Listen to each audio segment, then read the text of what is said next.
اعوذ باللہ السمیع العلیم من الشیطان الرجیم من حمزہ ونفخہ ونفسہ بسم اللہ الرحمن الرحیم ربی یسر ولا تعسر وتمم بالخیر ربی زدنی علما ولا تفسدوا فی الارض بعد اصلاحها ودعوه خوفا وطمعا ان رحمت اللہ قریب من المحسنین۔ یہ آیت نمبر 56 ہے، سورہ اعراف کی 8واں سپارہ ہے۔ اور زمین میں فساد نہ پھیلاؤ، اس کے سنورنے کے بعد، اس کی اصلاح کے بعد، وہ زمین کی طرف ہے۔ زمین کی اصلاح کے بعد اس میں فساد، شور شرابہ، غل غپاڑہ مت کرو، اور اس سے دعا کرو۔ ودعوہ، ضمیر کس کی طرف ہے؟ اسی مالک اور رب کی طرف ہے جو ہم آیت نمبر 55 میں پڑھ چکے ہیں۔ اس سے دعا کرو، ودعوہ، اس کو پکارو، اپنے مالک کو پکارو، اپنے رب کو، پالنہار کو پکارو۔ کیسے پکارو؟ خوف و طمعا، خوف کے ساتھ، ڈرتے ہوئے۔ مالک ہے نا، حقیقی مالک ہے، حقیقی بادشاہ ہے، اس کی بادشاہی پرانی نہیں ہوتی، وہ ڈرنا چاہیے، وہ اس لائق ہے، اس کا حق ہے کہ اس سے ڈرا جائے۔ ڈرتے ہوئے اس کو پکارو، اور کس طرح سے؟ دو ہی چیزیں تو ہیں، اور طمع کرتے ہوئے، امید لگاتے ہوئے، آس لگاتے ہوئے اس کو پکارو۔ یہ دو طریقے ہیں پکارنے کے، اور پکارنا بھی اسی کو ہے، کسی اور کو نہیں، کوئی استثناء نہیں کہ کسی اور کو بھی پکارنا ہے، نہیں۔ ان رحمت اللہ، بے شک اللہ کی رحمت کس سے قریب ہے؟ محسنین سے قریب ہے۔ محسن کون ہے؟ محسن کی جمع محسنین، یہ وہ لوگ ہیں جو نیکوکار ہیں، جو فرما بردار ہیں، اطاعت گزار ہیں۔ تو اللہ کی رحمت نیکوں سے، محسنین سے قریب ہے۔ اللہ کی رحمت محسنین سے دور نہیں ہے، بلکہ کہاں ہے؟ قریب ہے۔ قریب تو آپ اردو میں بھی بولتے ہیں۔ آیت نمبر 55 اور 56، ان دونوں میں اللہ تعالیٰ نے 4 طرح سے ادب سکھایا تھا، تو ہم پڑھ چکے ہیں۔ اب یہاں اس آیت میں تیسرا ادب اللہ تعالیٰ نے کیا سکھایا ہے کہ زمین میں اس کی اصلاح کے بعد فساد مت کرو۔ اللہ تعالیٰ کی جو زمین ہے، اللہ تعالیٰ کی زمین پر اللہ کی نافرمانی مت کرو، شرک کے کام مت کرو، کیونکہ شرک کے معاملے میں کیا فرمایا اللہ نے؟ القتل الفتنہ اشد من القتل۔ یہ فتنہ جو ہے نا، فتنہ، شرانگیزی، فساد، یہ قتل سے بھی بڑا گناہ ہے، یہ اس سے بھی بڑا جرم ہے۔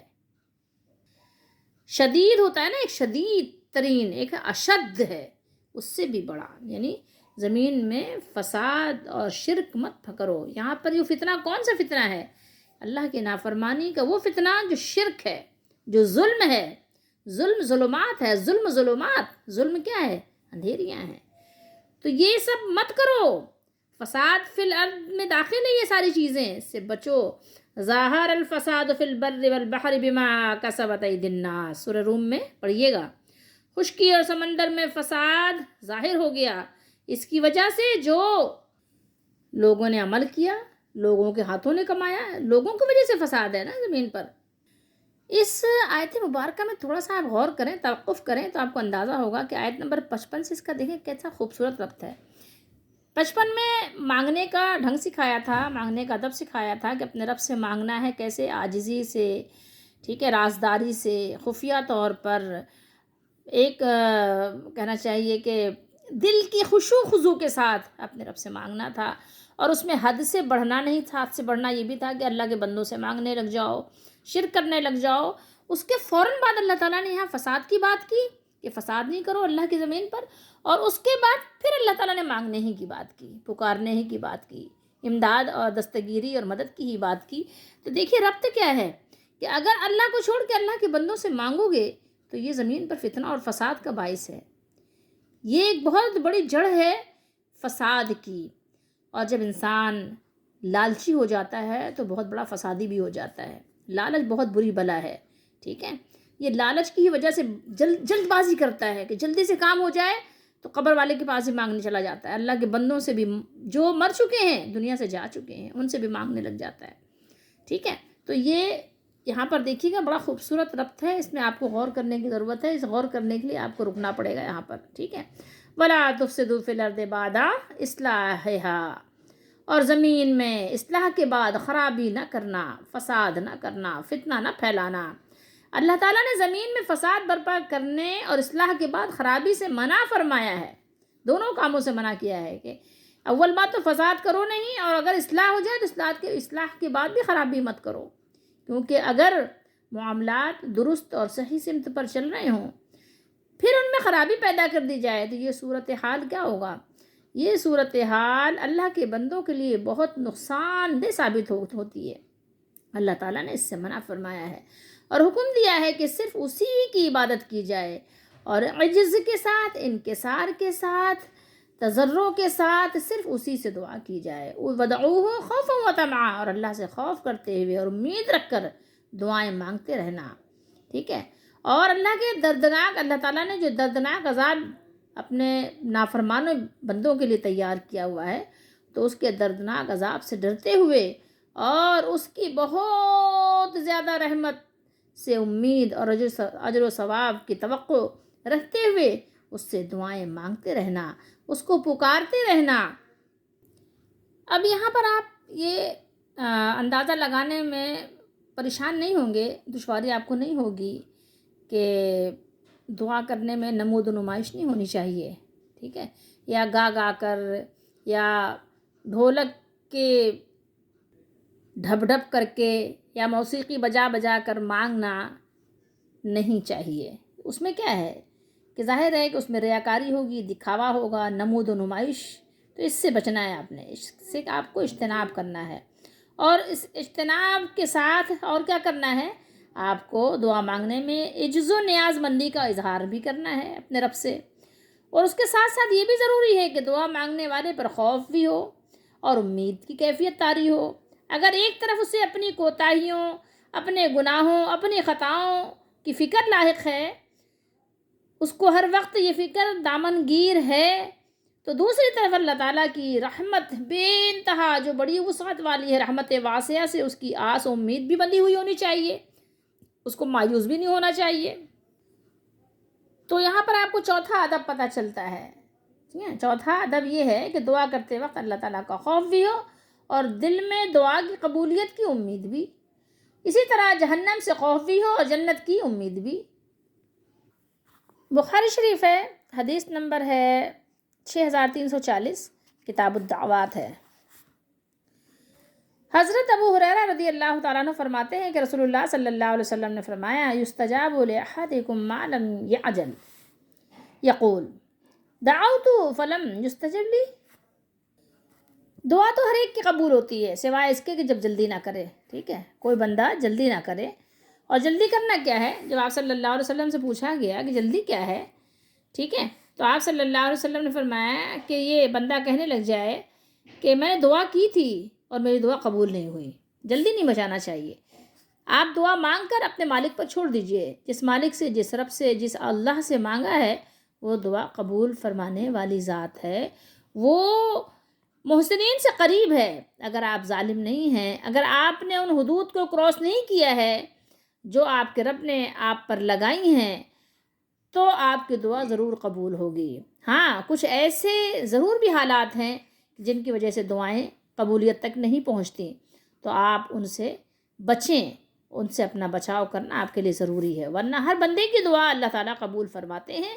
ہاں، اس کا رزلٹ جو ہے، اس کا نتیجہ جو ہے وہ ظاہر ہونے میں آگے پیچھے ہو سکتا ہے، تو اس میں کوئی ایسی بات نہیں ہے۔ آپ جلدی نہیں بچائیں کہ میں نے مانگا ملا ہی نہیں، یا بہت مانگا، مانگ کے تھک گئے، کتنا مانگیں، فلاں کو تو ایسے ہی دیکھو ملے چلا جا رہا ہے، میں تو مانگ کے تھک گیا، بس اب نہیں مانگتا، اب اکتا گیا، نعوذ باللہ، اس طرح کی باتیں نہیں کریں۔ اگر اس طرح کی آپ باتیں کریں گے تو اللہ کو آپ تھکا اور ہرا نہیں سکتے، پھر جان لیجئے کہ اللہ تعالیٰ آپ کو اپنے دربار سے دھتکار بھی دیں گے۔ اور اسی بخاری شریف میں رسول اللہ صلی اللہ علیہ وسلم کا فرمان موجود ہے، حدیث نمبر 6338 اور 339 پر، کہ جب آپ اللہ سے دعا کریں تو قطعی طور پر دعا کریں، ٹھیک ہے، جو آپ کا مقصد ہے پوری امید کے ساتھ، اور اللہ تعالیٰ سے اس طرح مانگیں کہ اللہ تعالیٰ دینے پر قادر ہے، ضرور عطا کریں گے۔ جب تم میں سے کوئی دعا کرے تو اللہ سے قطعی طور پر مانگے، اور یہ نہ کہے کہ اگر اللہ آپ چاہیں تو مجھے عطا فرمائیں، ٹھیک ہے، اور چاہیں تو نہ عطا فرمائیں، کیونکہ اللہ تعالیٰ پر کوئی زبردستی کرنے والا نہیں ہے۔ دیکھیے اس میں ان لوگوں کی باتوں کا بھی رد ہو گیا کہ جن کو یہ امید ہے کہ مزار والے اور قبر والے اللہ تعالیٰ سے زبردستی ہمیں دلا دیں گے. ٹھیک ہے، اللہ تعالیٰ نے تو موت طاری کر دی اور یہ قبر والے اس مردے کو زندہ کر دیں گے. ٹھیک ہے، شیخ عبد القادر جیلانی رحمۃ اللہ علیہ گھوڑے پہ سوار ہو کر آئیں گے اور وہ جو ہے مردے کو زندہ کر دیں گے اور قاتل کو قتل کر دیں گے. یہ سب آپ کے عقیدے باطل اور قرآن و سنت کے خلاف ہیں. اسی طریقے سے یہ حدیث میں دیکھیں یہاں بھی موجود ہے، رسول اللہ صلی اللہ علیہ وسلم نے فرمایا تم میں سے کوئی شخص اس طرح نہ کہے کہ یا اللہ اگر آپ چاہیں تو مجھے معاف فرما دیں، مجھے معاف کر دیجئے اور میری مغفرت کر دیجئے، بلکہ یقین کے ساتھ دعا کرے، کیونکہ اللہ پر کوئی زبردستی کرنے والا نہیں ہے. اللہ پہ کوئی زور زبر نہیں ہے کہ اللہ تعالیٰ سے کوئی زبردستی کروا دے گا. ٹھیک ہے، اللہ تعالیٰ بالکل دینے پر قادر ہیں. آپ کہیں اللہ تعالیٰ مجھے چاہیے، مجھے دیجئے، مجھے صحت چاہیے، مجھے شفا چاہیے، مجھے روزی چاہیے، مجھے آپ سے چاہیے، اللہ تعالیٰ آپ مجھے عطا کیجئے. پھر پوری امید رکھے کہ اللہ سے مانگا ہے اللہ دیں گے اور اللہ کی دین پر کوئی روک نہیں لگا سکتا. اللہ تعالیٰ دینا چاہیں تو کوئی ساری دنیا، کوئی ایک کیا ساری دنیا مل جائے کہ اللہ تعالیٰ نہ دے تو کوئی اللہ کو روک نہیں سکتا. بہت بچوں کو قتل کروایا فرعون نے، لیکن موسیٰ علیہ السلام کو دنیا میں اللہ نے بھیجنا تھا، بھیج کے رہا. یوسف علیہ السلام کے بھائیوں نے کنویں میں ڈال دیا، لیکن جو بزرگی اللہ نے یوسف علیہ السلام کو دینی تھی وہ ان کو مل کے رہی. تو اللہ تعالیٰ کے دین پر کوئی پابندی نہیں لگا سکتا. تو جلدی مت کیجئے، بس دعا مانگیے اور امید رکھیے اور ڈرتے رہیے. کچھ صوفی حضرات بھی گزرے ہیں، کچھ موجود ہیں. یہ پتہ نہیں صوفی والا دین کہاں سے آیا، واللہ عالم، کیونکہ رسول اللہ صلی اللہ تعالیٰ علیہ وآلہ وسلم نے تو کوئی صوفیت یا کوئی صوفی دین تو سکھایا نہیں تھا. لیکن بہرحال صوفیہ موجود ہیں اور صوفیہ کی کتابیں بھی ہیں. وہ کہتے ہیں کہ دعا میں کوئی طمع نہ رکھیں، کوئی امید نہ رکھیں، کوئی خوف اور امید نہیں، بلکہ بغیر خوف اور بغیر امید کے محض جو ہے اپنے رب کو راضی کرنے کے لیے دعا کیجیے. بلکہ ان میں سے بعض نے کہا کہ میرا دل چاہتا ہے کہ جنت کو جلا دوں اور جہنم کو بجھا دوں تاکہ لوگ کسی خوف اور طمع کے بغیر اللہ کو یاد کریں. بعض کہتے ہیں کہ بس اللہ تعالیٰ مجھ پر راضی ہو جائے، پھر چاہے مجھے جنت میں بھیج دے یا چاہے تو مجھے جہنم میں پھینک دے. بھلا کوئی صوفی جنت کو جلا کیسے سکتا ہے اور جہنم کو ٹھنڈا اور بجھا کیسے سکتا ہے کہ جبکہ اللہ کے نبی صلی اللہ علیہ وسلم نے جہنم سے پناہ مانگی ہے اور ہمیں پناہ مانگنے کا حکم بھی دیا اور سکھایا بھی. جنت کی طلب کی ہے، جنت کی دعا مانگی ہے اور ہمیں سکھایا بھی، ہمیں حکم بھی دیا.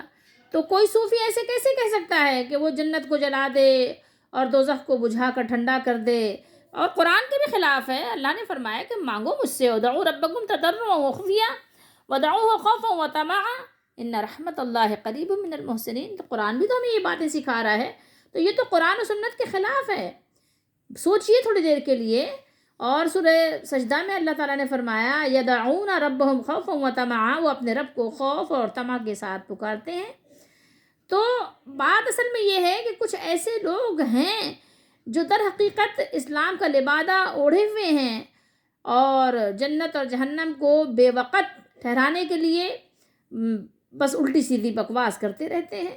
ٹھیک ہے، اور قرآن و حدیث میں اپنی مرضی، اپنی منشا ڈال کر اس میں ہیر پھیر کرنے کی کوشش بھی کرتے ہیں.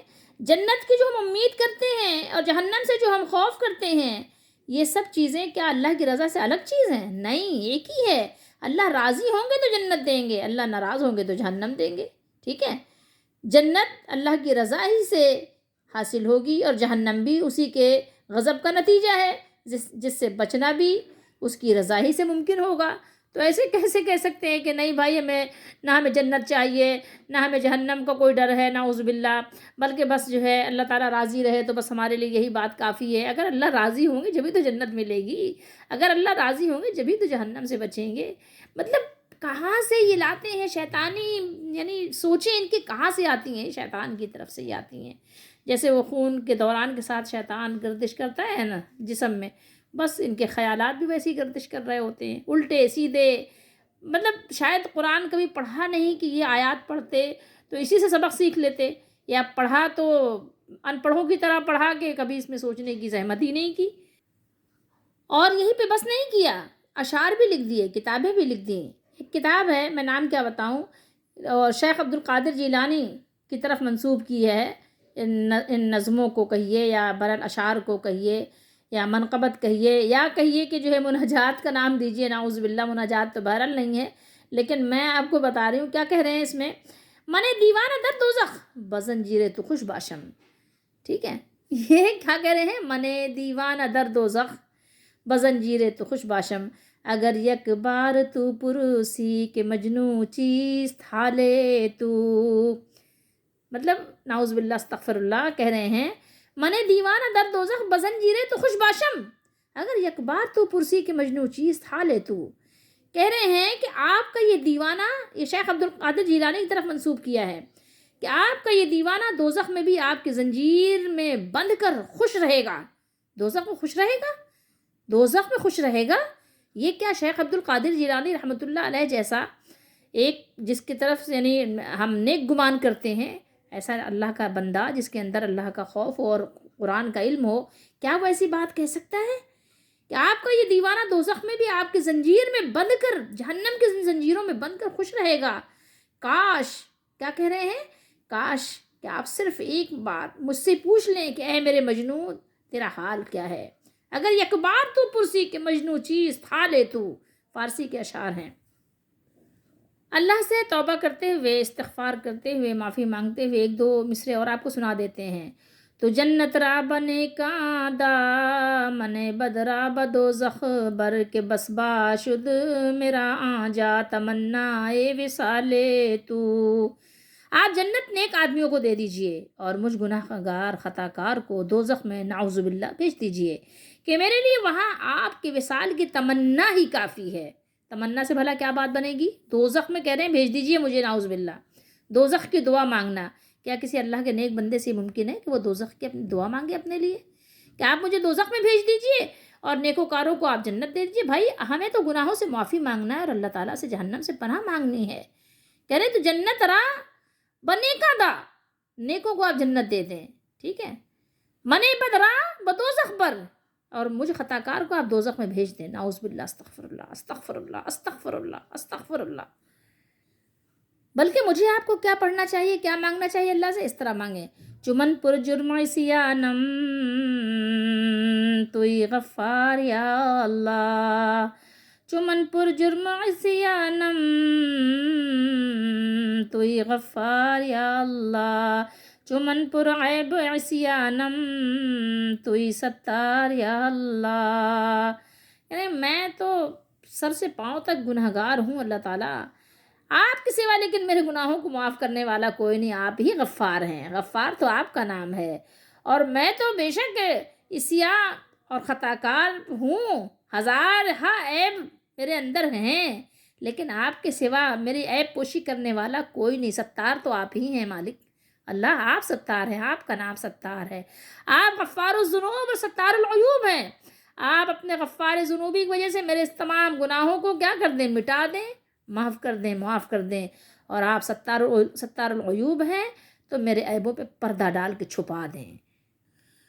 اللہ کا بہت شکر ادا کیجئے کہ اللہ تعالیٰ نے کہیں پر ہمیں محروم نہیں رکھا، ہر جگہ ہماری رہنمائی فرمائی، ہمیں سکھایا، یہ کتاب دے کر ہم پر بہت بڑا احسان کیا، اور اپنے نبی بھیج کر ہم پر بہت بڑا اللہ تعالیٰ نے احسان کیا، انا رحمت اللہ، انا رحمت اللہ، اس میں ترغیب ہے کہ اللہ تعالیٰ کی رحمت کے اصل حقدار وہی ہیں جو احسان کرنے والے ہیں، اللہ تعالیٰ کی اطاعت اور فرما برداری سب سے بہتر ہے، بہتر انداز میں اللہ کی فرما برداری بجا لانے کی کوشش کیجئے، جو لوگ کوشش کرتے ہیں اور اعمال صالحہ پر دوام اختیار کرتے ہیں تو یہ بات ہے کہ اللہ کی رحمت ان سے بہت قریب ہے، اللہ تعالیٰ ہمیں بھی اپنی رحمت سے قریب کر دے، اور اللہ تعالیٰ ہم سے وہ کام لے لیں جس سے اللہ کی رحمت قریب ہوتی ہے۔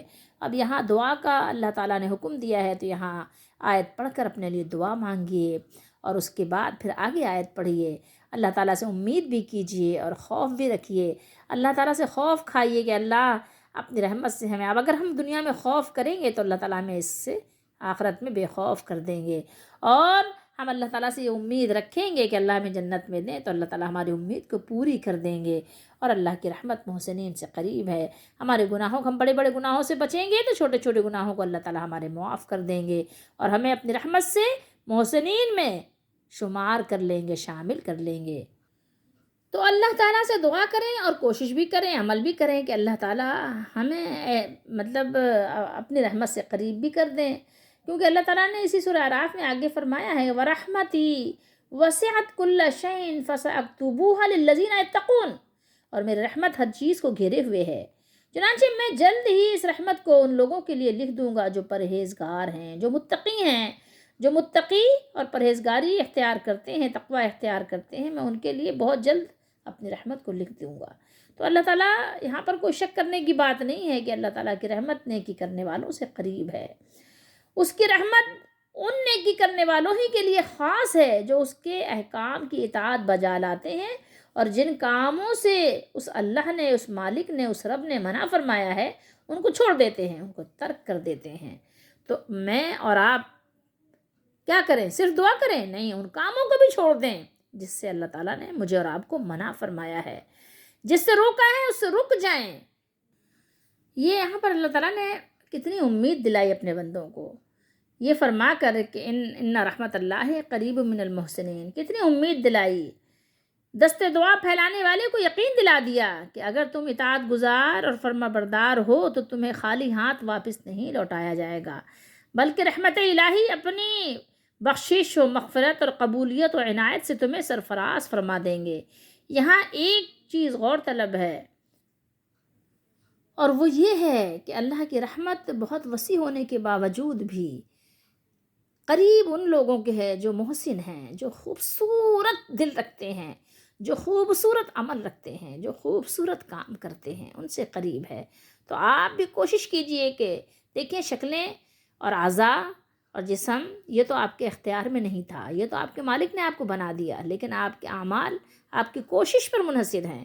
تو دیکھیے جب تک کہ آپ اس حسن کو حاصل نہیں کریں گے، آپ کے اللہ کی رحمت مشکل ہے کہ آپ کے قریب آئے۔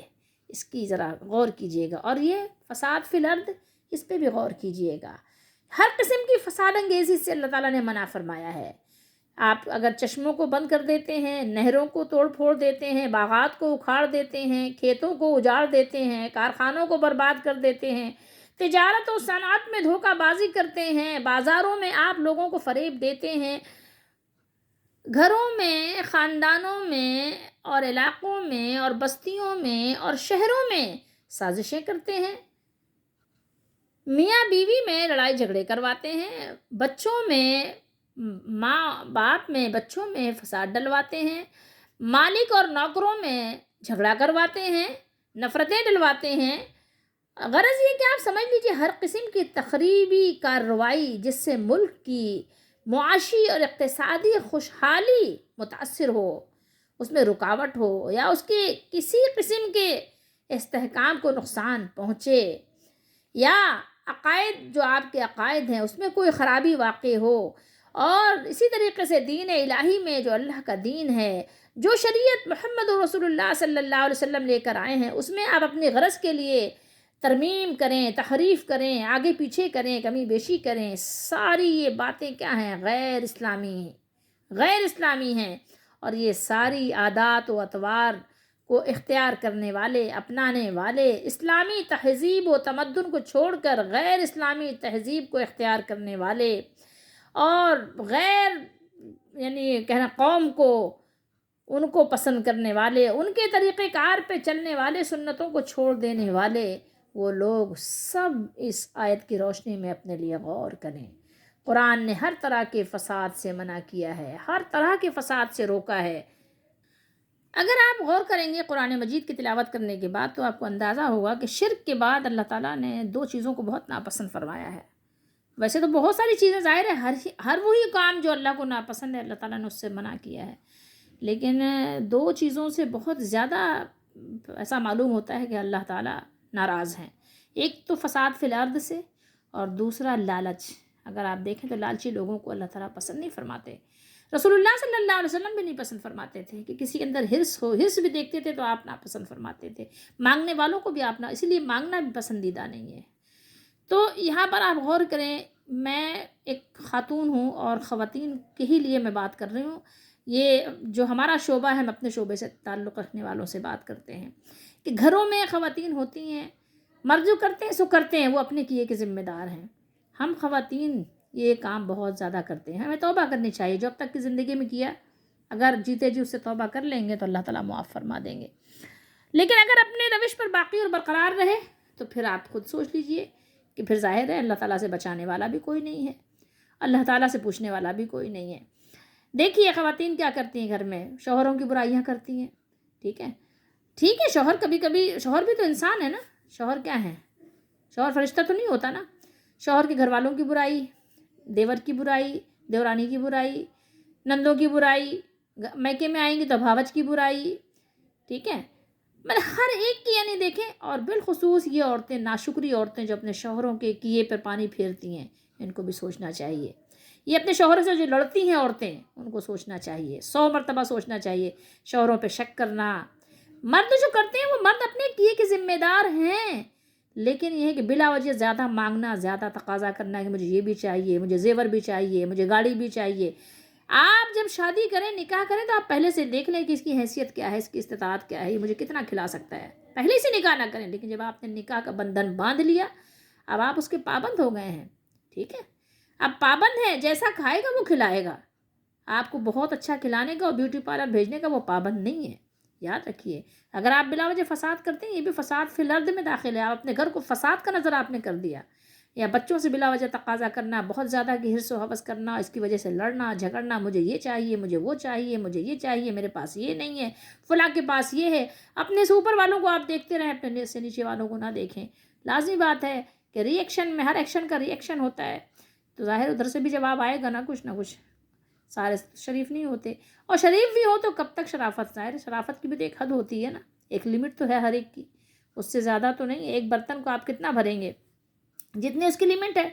اگر اس برتن کو اس سے زیادہ بھریں گے تو کیا ہوگا؟ نیچے بہہ جائے گا.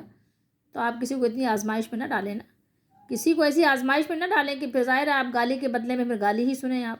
تو اس لیے یہ کہ اس فساد سے بھی، گھروں میں جو فساد ہیں ان سے بھی ہمیں بچنا چاہیے. ساس بہوؤں کا فساد، ساس کی طاقت ہے تو وہ بہوؤں پہ حاوی ہے، اور بہو اگر طاقتور ہے تو ساس پہ حاوی ہے. یہ سب کیا ہے؟ آپ مسلمان ہو، سب کے حقوق ادا کرو، جتنا جس کا حق ہے اس کا حق دے دو. اور اگر آپ کچھ نہیں کر سکتے تو کم از کم اپنے شر سے لوگوں کو بچا کے رکھو، کسی کو تکلیف تو نہ دو. ٹھیک ہے، آپ کسی کو ضرر تو نہ پہنچاؤ نا. جب آپ کسی کو ضرر نہیں دو گے تو اللہ تعالیٰ آپ کا حامی اور دستگیری فرمانے والے ذات اللہ ہے، آپ کی مدد فرمائیں گے اللہ تعالیٰ. لیکن آپ بلا وجہ فساد کرتے رہیں گے، اللہ دیکھیں گے، اللہ تعالیٰ پہ بدلہ لیں گے، پھر اللہ پہ بھی چھوڑ رہے ہو آپ. کیا چھوڑ رہے ہو؟ اسی طریقے سے بہت سی عورتیں ہوتی ہیں اپنے شوہر سے دھوکہ کرتی ہیں، فریب کرتی ہیں، اپنے شوہروں کی موجودگی میں، شوہروں کی زندگی میں کیا کرتی ہیں؟ کسی اور کو پسند کر لیتی ہیں، کسی اور سے اپنے تعلقات بنا لیتی ہیں. شوہر کے مال پر ان کی نظر ہوتی ہے. شوہر کے مال پہ آپ کا کتنا حق ہوتا ہے؟ بس جتنا آپ کا شوہر آپ کو کھلائے کھا لو، جتنا پہنائے پہن لو، جہاں رہتا ہے وہیں رکھے، بس یہ حقوق بتائے گئے. یہ تو نہیں کہ پوری پراپرٹی آپ کو جو ہے آپ کا شوہر آپ کو دے دے، ایسا تو نہیں ہے. تو یہ جو ہے نظر رکھتی ہیں. اور تو اور اپنے شوہر کے بھائیوں کو بھی حق نہیں دینے دیتی ہیں، بہنوں کو بھی حق نہیں دینے دیتی. اس سے بہت رکاوٹ بنتی ہیں عورتیں. شوہر نے اپنے بہن بھائیوں کی کچھ مدد کر دی تو اس پہ بھی لڑنا جھگڑنا شروع کر دیتی ہیں. شوہر نے اپنے ماں باپ کی خدمت کر دی، اس سے بھی لڑنا جھگڑنا شروع کر دیتی ہیں. کیوں بھائی؟ وہ اپنے، یہ آپ کا حق نہیں بنتا. آپ بھی جتنے حقوق ہیں آپ اپنے حق لیں گی، اس کے علاوہ تو آپ کو کوئی حق نہیں بنتا. بلا وجہ آپ کیوں فساد کر رہی ہیں گھر میں؟ گھر کو آپ نے جہنم کیوں بنایا ہوا ہے؟ ایسا نہیں کریں. تو اس لیے یہ سب چیزیں بھی ہمارے لیے سیکھنے کے لیے ہیں. ایسے ہی تھوڑی ہیں کہ جناب یہ ہم نے آیات پڑھی اور بس پڑھ کے ہم نے صرف کافروں پہ فٹ کر دیا، اور کافروں پہ فٹ کر کے اور اپنے آپ کو جناب ہمارے قریب اللہ کی رحمت یہ دیکھ لیا صرف کہ بس ہم تو اپنا عیب آپ دیکھ ہی نہیں رہے. اپنے اندر آپ کے 100 عیب ہیں دیکھ نہیں رہے، بس اپنے تو سب خوبی خوبی. بس آپ جیسے ہیں، آپ جیسا تو کوئی ہے ہی نہیں دنیا میں، آیا ہی نہیں، نہ اب آئے گا، نہ آیا ہے کوئی. آپ اتنے بس اتنے زیادہ زبردست آئے ہیں نا، اتنے زیادہ حسین و جمیل آئے ہیں کہ بس. تو یہ ذرا غور کرنے کی بات ہے. دیکھیے کہیں آپ اس میں تو شامل نہیں ہو رہے ہیں، دیکھیے کہیں آپ اس میں تو شامل نہیں ہو رہے ہیں. یہ دیکھنے کی چیز ہے. یہ آیت کے اس ٹکڑے کو دیکھیں، کہیں آپ یہ تو نہیں ہے جن کو اللہ پسند نہیں کرتے. لا يحب المعتدین. یہ دیکھیے، اس لیے اس کو دیکھنا ہے، دیکھنا یہ ہے. اور یہ دیکھنا ہے ولا تفسدوا فی الارض. اس پہ غور ہی نہیں کیا کبھی. بس آپ کیا دیکھ رہے ہیں؟ آپ دیکھ رہے ہیں رحمت اللہ قریب محسن من المحسنین. آپ تو یہ دیکھ رہے ہیں. آپ کو سوچنا ہے اگر آپ ان میں ہوئے تو کیا ہوگا، اگر آپ ان میں ہوئے تو کیا ہوگا. یہ غور کرنے کی بات ہے. اللہ تعالیٰ ہم سب کو سمجھنے کی توفیق دیں. یہ بات ہے کہ فساد فی الارض میں خواتین کا ایک بہت بڑا حصہ، بہت بڑا رول، بہت بڑا پارٹ ہے. خواتین اس میں بہت زیادہ شامل حال ہیں. لیکن ایک اچھی عورت ہو، ایک اچھی خاتون ہو تو اپنے بگڑے ہوئے شوہر کو بھی اچھا بنا دیتی ہیں، بگڑے ہوئے گھر کے ماحول کو بھی اپنے خوبصورت بنا دیتی ہیں، حسین بنا دیتی ہیں. لیکن اگر ایک ناسمجھ عورت ہو تو پھر وہ اپنے خوبصورت گھر کو بھی جہنم کی طریقے سے بنا دیتی ہے. اللہ تعالی ہم سب کو قرآن و سنت پر عمل کرنے کی توفیق دیں.